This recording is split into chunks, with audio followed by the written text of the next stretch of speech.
룻기 1장인데요. 룻기 1장 16절에서 22절입니다.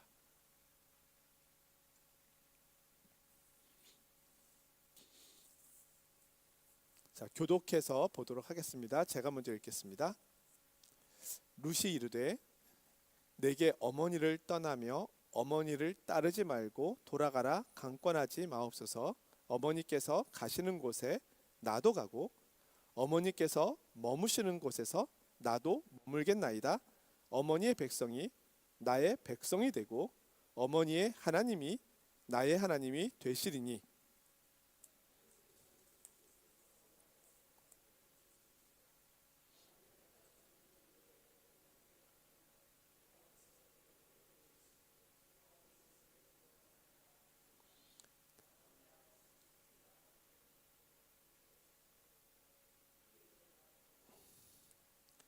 이에 그 두 사람이 베들레헴까지 갔더라. 베들레헴에 이를 때에 온 성읍이 그들로 말미암아 떠들며 이르기를 이이가 나옴이냐 하는지라.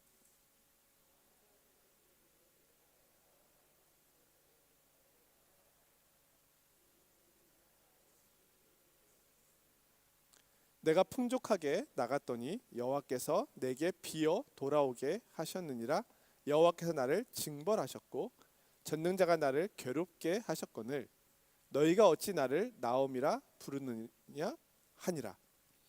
나오미가 모압 지방에서 그의 며느리 모압 여인 룻과 함께 돌아왔는데 그들이 보리 추수 시작할 때에 베들레헴에 이르렀더라. 아멘. 룻기 말씀을 보다 보니까 이 룻기의 모습, 룻기에 나오는 이 배경이 오늘 우리의 삶의 모습과 너무 비슷하다라는 생각이 들었습니다. 특별히 지금 이 디아스포라 한국인으로 살아가고 있는 우리들, 지금 이 룻기에 나오고 있는 이 나오미 가정이 사실은 디아스포라 가정이었고 또 룻의 입장에서는 고향을 떠나서 다시 처음으로 유다 땅 베들레헴으로 가게 되는데 그의 위치가 또 디아스포라의 위치잖아요. 이 디아스포라라고 하는 이 말은 포로기 바벨론에 끌려갔던 유대인들을 지칭하는 의미로 그렇게 사용되었습니다. 그래서 지금은 넓은 의미로 고향, 조국을 떠나 나라를 떠나 살아가고 있는 흩어져 있는 사람들을 우리가 디아스포라라고 이야기하거든요. 지금 전 세계 한국인 디아스포라는 한 700만 명 정도 된다고 해요. 그 중에 우리는 프랑스에서 살고 있는 디아스포라 한국인이죠. 이 디아스포라 가정에 일어난 이 일이 사실은 오늘 디아스포라 한국인으로 살아가고 있는 우리에게 일어나고 있는 일일 수도 있겠구나 라는 생각이 들었고, 그리고 이렇게 디아스포라로 살아가고 있는 우리에게 하나님께서 어떻게 우리의 삶에 간섭하시는가 하는 것도 이 룻기의 말씀을 통해서 비춰볼 수 있겠구나 라는 생각이 들었습니다. 자, 룻기는 우리가 잘 알고 있는 것처럼 배경은 사사시대입니다.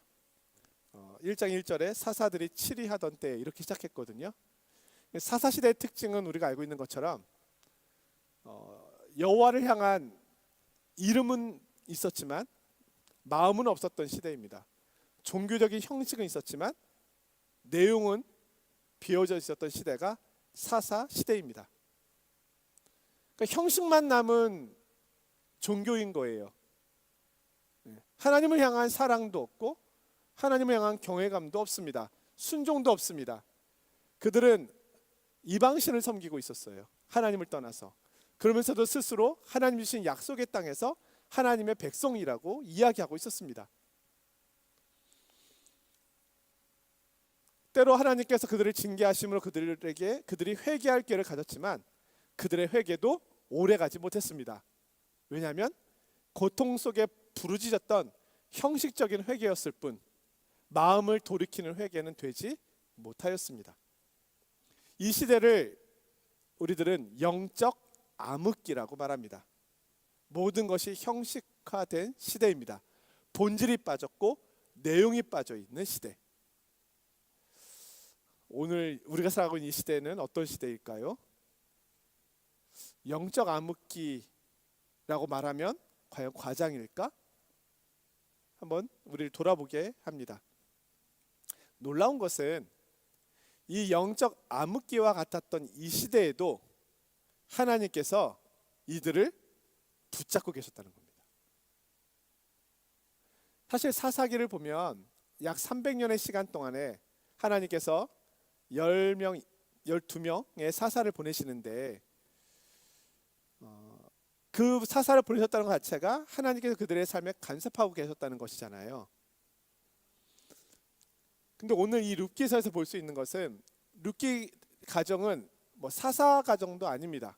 그냥 어떻게 보면 그 당시에 일반적인 가정이고 특별할 것이 없는 가정이에요. 근데 그 가정의 이야기 속에 하나님의 은혜가 흐르고 있음을 보여주고 있다는 겁니다. 그러니까 사사를 통해서 하나님께서 큰 구원을 일으키시는 이런 것도 하나님의 은혜의 방편으로 우리에게 보여지겠지만 정말 아무도 관심을 갖고 있지 않은 이방 땅으로 향했던 한 유대인 가정을 바라보고 계시는, 또 인도하고 계시는 하나님의 사랑과 인애, 또 간섭하심이 가득하다는 거예요. 이게 다른 사람들 눈에는 보이지 않는 거죠. 마치 엘리야 시대 때 엘리야가 로뎀나무 아래서 탄식하잖아요. 여호와여, 나만 남았습니다. 아무도 없습니다. 그러나 하나님께서 바알에게 무릎을 꿇지 않은 7,000명을 남겨두었다. 충만한 숫자를 남겨두셨다는 거잖아요. 그것처럼 이 룻의 시대에도 보이지 않지만 하나님의 인애, 사랑이 흐르고 있다는 겁니다. 이것이 놀라운 것은 오늘 우리가 살아가고 있는 이 시대도 하나님의 오랜 침묵이 보일 때도 있잖아요. 그리고 모든 것이 형식화되어 가고 있는 모습일 수도 있잖아요. 이번에 이제 중고등부 수련회 강사로 오신 정승훈 목사님이 스코틀랜드 글라스고라고 하는 지역에서 교회사를 박사과정을 공부하고 있는 목사님인데 이 글라스고라고 하는 지역이 전통적으로 되게 유명한 신학교가 있는 곳이거든요. 근데 이제 그 학교 이야기를 해주는 거예요. 그 학교에 한국인 유학생으로 자신이 10년 만에 왔대요. 그러니까 10년 동안 한국인 유학생이 없었어요. 그 전에는 늘 있었어요. 그러면 왜 유학생들이 왜 신학을 배우러 공부하러 왜 오지 않느냐? 갈 필요가 없기 때문이냐? 그게 아니고 이 글라스고 신학교의 그 교수진이 스코틀랜드 출신 교수님이 없대요. 스코틀랜드 교회사를 가르치는 교수님이 미국인 교수래요. 그러니까 스코틀랜드 교회가 더 이상 신학 교수를 발굴해내지 못한다는 거예요. 외국인 교수님이 와서 신학교를 운영하는 거예요. 프랑스도 그렇잖아요. 프랑스도 14구인가요? 이제 신학교가 있잖아요. 그 신학교의 교수진이 다 이렇게 표현해요. 제3세계에서 온 교수입니다. 프랑스 교수님이 없다는 거예요. 프랑스 신학교인데 학생들은요. 프랑스 학생이 없대요. 한국인이거나 제3세계에서 온 학생들이다. 그러니까 이제 외부에서 볼 때 우리는 이런 표현을 쓰잖아요. 유럽 교회는 죽었나 보다. 이렇게 표현하잖아요. 근데 그게 부분적으로는 맞을 수 있지만 전체적으로는 맞지 않다는 거예요. 왜냐하면 교회의 머리는 그리스도이십니다. 그리스도가 죽지 않으시는데 교회가 어떻게 이렇게 죽을 수가 있겠습니까? 보이지 않는 곳에서 수면으로 떠오르지 않았지만 하나님의 은혜와 구원의 역사는 밑바닥에서 흐르고 있다는 거예요. 우리가 룻기를 통해서 보게 되는 하나님의 은혜가 이것입니다. 사사시대입니다. 저마다 자기 소견에 옳은 대로 행하고 있습니다. 사사들도 완전하지 않습니다. 그들도 넘어집니다. 문제의 중심에 서기도 합니다. 그러나 하나님의 은혜가 흐르고 있다는 겁니다. 오늘 이 시대에도 하나님의 은혜는 흐르고 있습니다.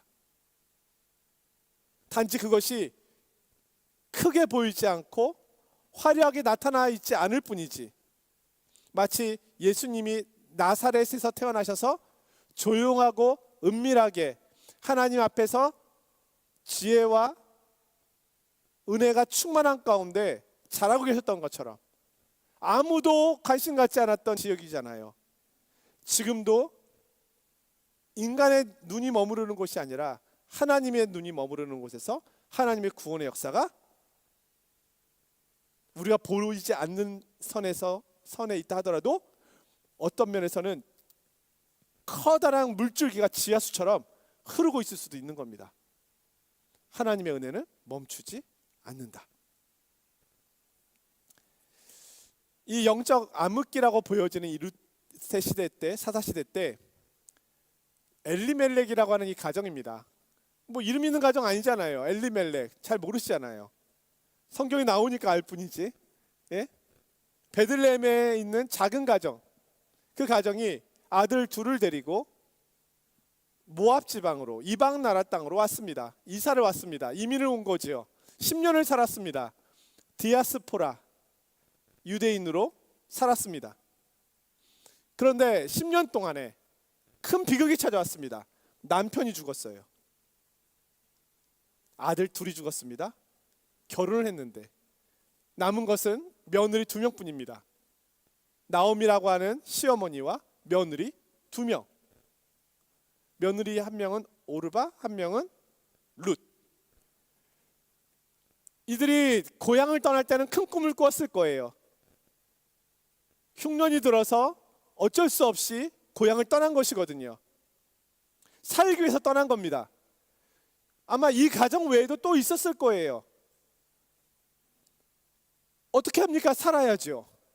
하나님이 약속하신 가나안 땅, 약속의 땅이었지만 불순종으로 인하여 그 땅에 가뭄이 찾아왔고, 살아야 하는 그들로서는 고향을 떠날 수밖에 없었습니다.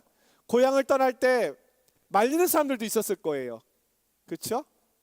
그러나 더 부푼 꿈을 가지고 우리는 더 풍성함을 누리고 돌아올 때는 더 잘 돼서 돌아올 거야, 나름 기대하면서 떠났을 것입니다. 10년이 흘렀습니다. 그 모든 기대가 다 무너져 버렸습니다. 모든 것을 나오미의 입장에서 보면 다 잃은 거예요. 모든 기대, 모든 꿈이 무너져 버렸습니다. 혼자 남았잖아요.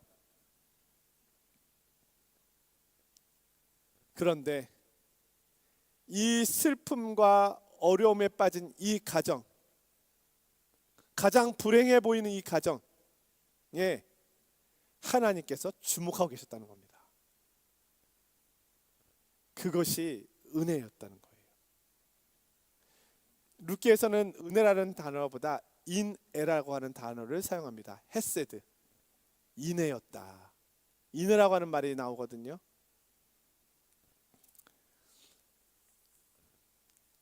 자, 우리가 알고 있는 이 룻이라고 하는 이름 자체가 모압 여인의 이름입니다. 예. 근데 우리는 모압 여인의 이름을 딴 성경을 가지고 있어요. 이방 여인의 이름을 딴 성경이 있나요? 보통 이 성경이 쓰여졌을 당시에는 남자가 중심이었고요. 그렇죠?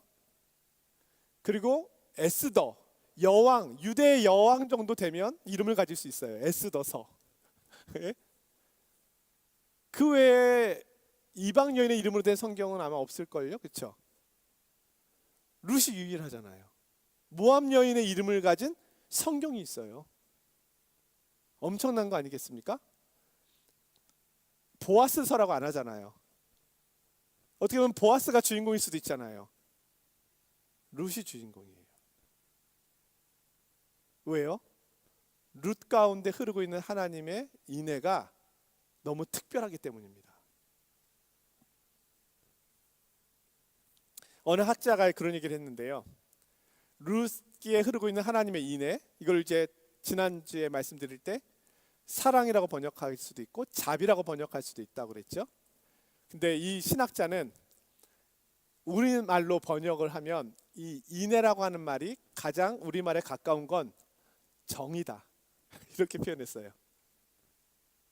하나님의 정이 흐르고 있는 거예요. 좀 더 와닿나요? 초코파이가 생각나시나요? 네, 하나님의 정이 흐르고 있다.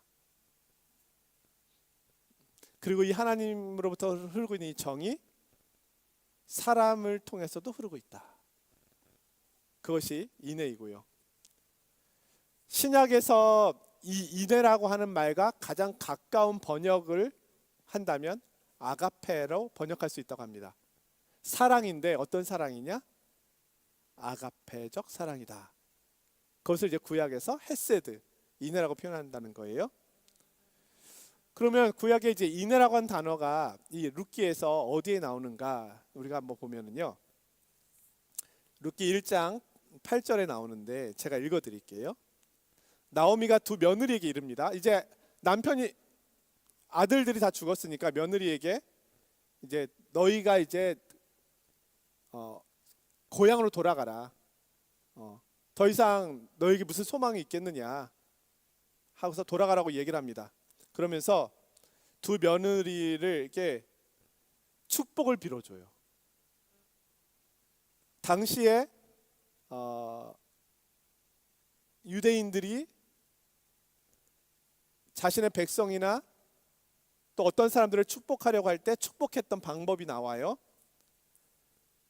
나오미가 두 며느리에게 이르되 너희는 각기 너희 어머니의 집으로 돌아가라. 너희가 죽은 자들과 나를 선대한 것 같이 여호와께서 너희를 선대하시기를 원하며 9절에 여호와께서 너희에게 허락하사 각기 남편의 집에서 위로를 받게 하시기를 원하노라. 그러니까 여호와께서 여러분들을 선대하기를 원합니다라고 기도를 해주거든요. 복을 빌어주거든요. 여기서 선대라고 하는 말이 헤세드, 인애입니다. 여호와께서 여러분들에게 인애를 베푸시기를 원합니다. 이것이 서로를 축복하는 방식이었어요. 그러니까 하나님의 인애가 머물라고 하는 것이 그들에게 큰 복으로 여겨졌던 것처럼 이 룻기에는 인애의 정신이 가득하다. 근데 이 하나님께서 베푸시는 이 인애가 룻기 3장에 가면 보아스를 통해서 설명됩니다. 그 보아스가 룻의 인애를 인정하는 장면이 나오거든요. 그러니까 룻이 시모를 섬기기 위해서 떠나지 않잖아요. 그것을 보아스가 알게 되고 그것에 대하여 이렇게 표현을 합니다. 보아스가 룻에게 말하는 거예요. 내가 베푼 인애가 처음보다 나중이 더하도다. 룻이여 너는 인애의 사람이다. 이렇게 얘기하는 거예요. 하나님의 인애가 이 가정에 흐르고 있고 그렇게 복을 빌어주고 있고 또 그 인애를 받은 사람이 그 인애를 흘려보내고 있다. 이것이 사사시대에 이름 없는 한 가정에 일어난 일이라는 거예요. 그러면 이 가정의 회복의 원인은 하나님의 인애에 있었고 그 인애를 받은 사람이 그 인애를 실천하는 데 있었다.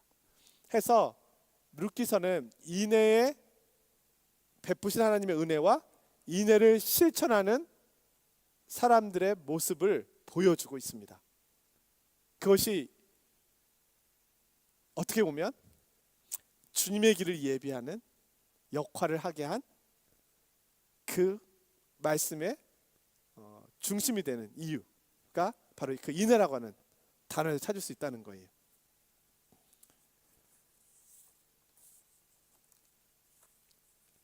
두 며느리를 가게 합니다. 이제 나오미는 이제 혼자 남게 되는 거죠. 근데 룻이 오르바라고 하는 여인은 돌아가지만 룻이 이야기합니다. 내게 어머니를 떠나며 어머니를 따르지 말고 돌아가라 강권하지 마소서. 어머니께서 가시는 곳에 나도 가고 어머니가 머무시는 곳에 나도 머물겠나이다. 어머니의 백성이 나의 백성이 되고 어머니의 하나님이 나의 하나님이 되시리니 어머님이 죽으시는 곳에 나도 죽어 거기 묻힐 것이라. 자, 오늘날에도 시어머니를 모시는 것은 쉬운 일이 아닙니다. 당시에는 쉬웠을까요? 우리 일이 아니니까 쉬웠을 거야. 아니면 이 나오미라고 하는 이 여인이 정말 며느리에게 잘했나 봐. 뭐 우리 수많은 상상을 할 수 있어요. 그러나 오르바는 떠났잖아요. 룻만 남았거든요. 우리는 내용은 다 알 수 없지만 아무튼 룻은 시어머니와 함께하기로 결심합니다. 그런데 시어머니와 함께하는데 끝까지 함께하겠다고 이야기하는 거예요. 어머님께서 죽으시는 곳에서까지 저는 같이 가겠습니다. 이렇게 이야기를 하는 건데 더 놀라운 고백은 어머니의 하나님이 나의 하나님이 되실 겁니다. 이 고백은 신앙 고백이죠. 나오미가 어떤 삶을 살았는지는 모르지만 나오미의 삶을 통해서 룻은 유대에서 온 디아스포라 그 가정에 하나님을 본 거예요. 원래 모압은 그모스를 섬기는 그모스라고 하는 신을 섬기는 나라거든요. 근데 그모스를 더 섬기지 않고 여호와를 섬기겠다는 거예요. 어떻게 나오미가 여호와를 증거했는지는 모르겠습니다. 사실 일반적으로 보면 그렇게 고백하기는 어려워요. 왜냐하면 나오미 가정은 지금 무너져가고 있거든요. 하나님께서 복을 주신 가정이 아니잖아요. 표면적으로 볼 때는 모든 것을 다 잃어버렸기 때문에 여호와를 믿는 가정이라고 이야기하기에는 사실은 가장 비참한 상황입니다. 그런데 룻은 거기서 여호와를 어떻게 봤는지 모르겠지만 어머니가 섬기는 그 하나님이 나의 하나님이 될 것입니다라고 하는 신앙의 결단을 했습니다. 이건 신비예요. 우리가 내용을 다 알 수가 없어요.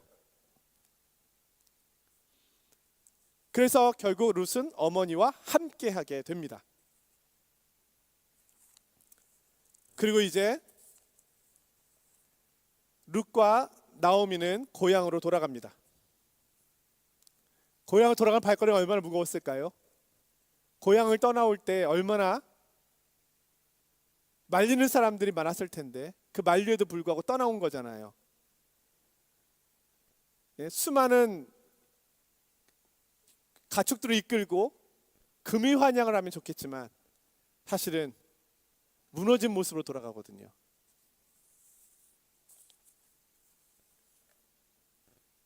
베들레헴까지 갑니다.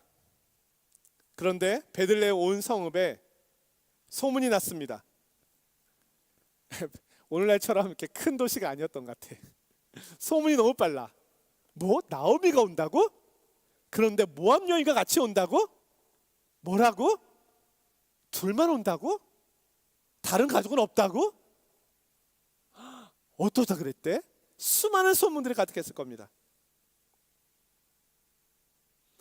나오미는 알고 있었습니다. 자기가 돌아갈 때 어떤 모습으로 자기를 볼 것임을. 나오미가 먼저 이야기합니다. 나를 더 이상 나오미라 부르지 마라. 나오미라고 하는 이름의 뜻은 기쁨입니다. 환희, 즐거움입니다. 나를 마라라 부르라. 마라는 쓴물, 고통을 말합니다. 나는 더 이상 기쁘지 않아요. 기쁨이라는 이름이 나에게 어울리지 않아요. 나는 슬픔이라고 하는 이름이 어울려요. 나는 더 이상 나오미가 아니고 나는 마라예요. 이렇게 이야기합니다. 남편도 두 아들도 없고 이방 여인, 모압 여인 룻만 옆에 있습니다. 나오미가 말합니다. 내가 풍족하게 나갔더니 여호와께서 내게 비어 돌아오게 하셨느니라. 여호와께서 나를 징벌하셨고 졌는 자가 나를 괴롭게 하셨거늘 어찌 나를 나옴이라 부르느냐. 그러니까 본인이 모압 땅에 살면서 불행이 찾아올 때마다 느낀 거예요. 아, 내가 베들레헴을 떠나서 그랬나? 사람들이 말렸는데 내가 그 말리는 것을 뿌리치고 와서 그랬나? 그래서 나에게 이런 불행이 생겼나? 여호와께서 내가 그렇게 했기 때문에 이런 불행을 주신 건가? 왜냐하면 이 신명기 역사관이 지배하고 있는 시대잖아요. 사사시대라고 하는 이 분위기 자체가 하나님의 말씀에 순종하면 복이지만 순종하지 않으면 저주와 책망이 있잖아요. 그것이 이스라엘 백성들에게는 사실 굉장히 지배적이거든요. 율법에 의한 지배가 예수님 당시까지도 넘쳤습니다. 그래서 심지어 질병이 있으면 어떻게 생각합니까? 누구의 죄 때문에 이 아이가 이렇게 된 겁니까? 질병까지도 죄의 문제 때문에 생긴 거라고 이해를 했어요. 그것이 신명기에서 말씀하고 있는 율법에 대한 확대 해석이었던 거예요.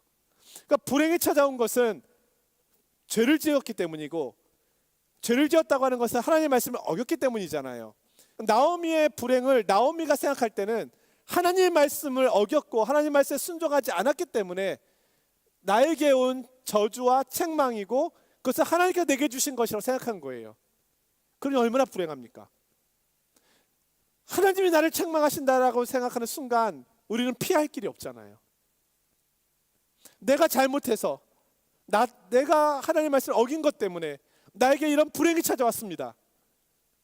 이걸 어떻게 해결합니까? 나오미는 사실은 이 큰 슬픔 중에 가장 큰 슬픔은 하나님 앞에 나는 맞고 있습니다. 이런 고백이잖아요. 전능자가 나를 괴롭게 하셨다. 엘샤다이, 샤다이신 그분이 나를 괴롭게 하셨다. 그러니까 나오미는 하나님을 인정하는 사람이긴 했던 거예요.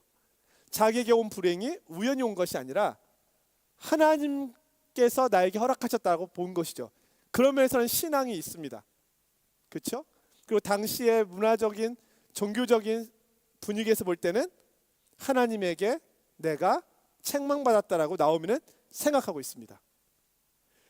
만약에 룻기의 말씀이 여기까지만 흘러간다면 이 말씀은 사실은 욥기와 비슷해요. 네가 잘못한 것은 너의 죄 때문이야. 그것을 또 한 번 증명하는 내용밖에 되지 않는 거죠. 그러나 놀라운 것은 22절에 나옵니다. 나오미? 나옵니다. 비슷하네요. 22절 제가 한번 읽어보겠습니다. 나오미가 모압 지방에서 그의 며느리 모압 여인 룻과 함께 돌아왔는데, 룻은 이제 어머니의 하나님이 나의 하나님이 될 것입니다. 어머니의 백성이 나의 백성이 될 것입니다라고 고백했기 때문에 유대인에게 이제 속하게 된 거예요. 이방인이지만 유대인에게 이제 속하게 된 이방인이 된 것이죠. 그러니까 유대인처럼 이제 살아가게 된 거예요. 그들이 보리 추수 시작할 때 베들레헴에 이르렀다. 자, 그들이 도착한 시점이 절묘합니다. 보리 추수가 시작할 때입니다. 보리 추수. 자, 보리 추수가 언제 시작되는지 아시나요? 제가 내용을 살펴보니까 6월절은 출애굽을 기념하는 절기죠. 6월절 후 이틀이 지나면 첫 이삭을 뵙니다. 그래서 우리는 보리 추수하는 시기를 초실절이라고 이야기하기도 하고, 보통은 6월절 지나고 7 안식일이 지난 후기 때문에 그걸 계산해서 77절이라고 이야기도 하고 맥추절이라고도 이야기합니다. 그런데 초실절이라고 이야기할 때 초실절은 6월절 이틀이 지난 후에 보리 첫 열매를 수확해서 이제 우리가 추수해도 되는지를 보고 첫 열매를 하나님 앞에 드리는 날이에요. 그게 6월절 후 이틀이거든요. 그러니까 보리 추수가 시작됐다라고 하는 이 시기는 6월절이 막 지나고 무교절을 보내고 있는 시점이면서 첫 이삭을 하나님 앞에 드렸던 시기입니다.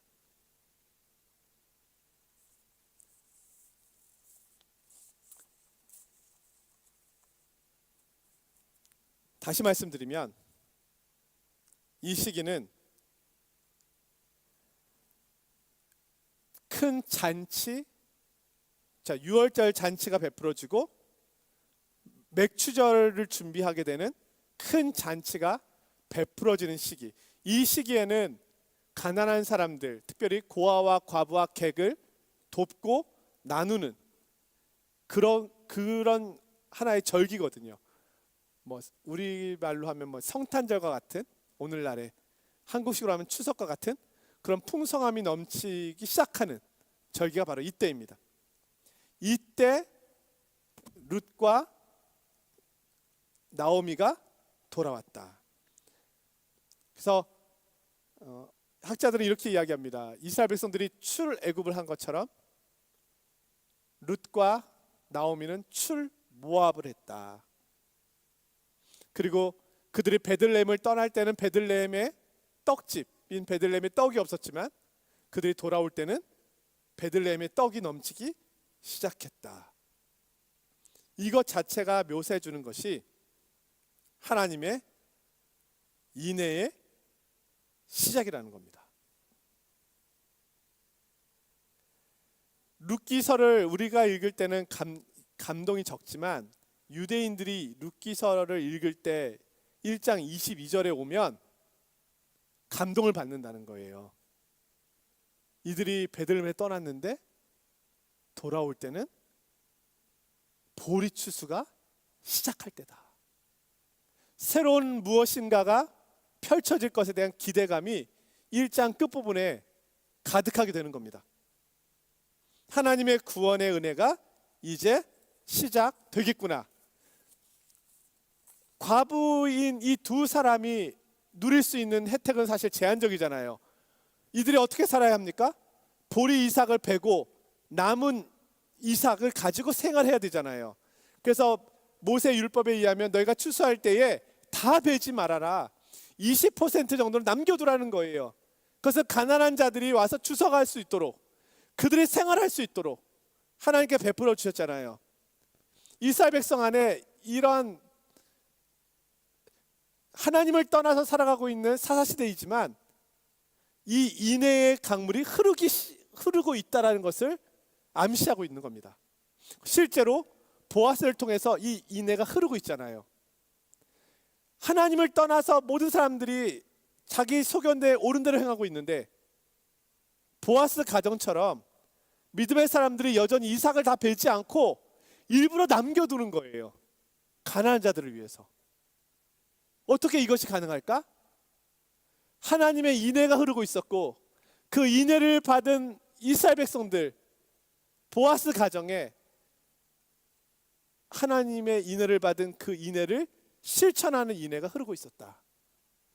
인애에서 인애로 이렇게 흘러가는 거죠. 제가 이 말씀을 보니까 우리 예수님께서 부활하신 날이 생각이 나더라고요. 우리 예수님이 언제 부활하셨습니까? 유월절 후 이틀.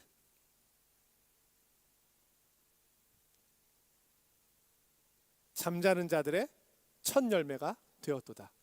첫 열매, 보리 추수하는 그날.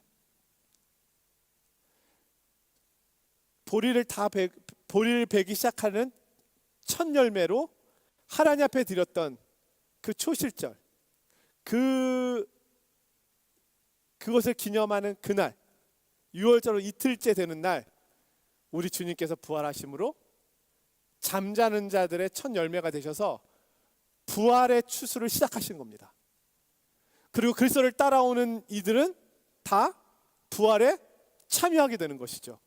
새 언약을 이루신 그리스도를 따라서 그분의 말씀 앞에 순종하며 나아가는 이들이 다 그 부활의 열매가 되는 것처럼 그리스도께서 그 시작의 문을 열어주셨던 거죠.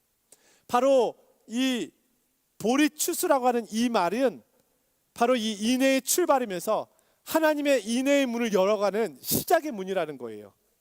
그래서 룻기의 1장은 소망의 메시지로 끝이 나게 됩니다. 이 단어 때문에.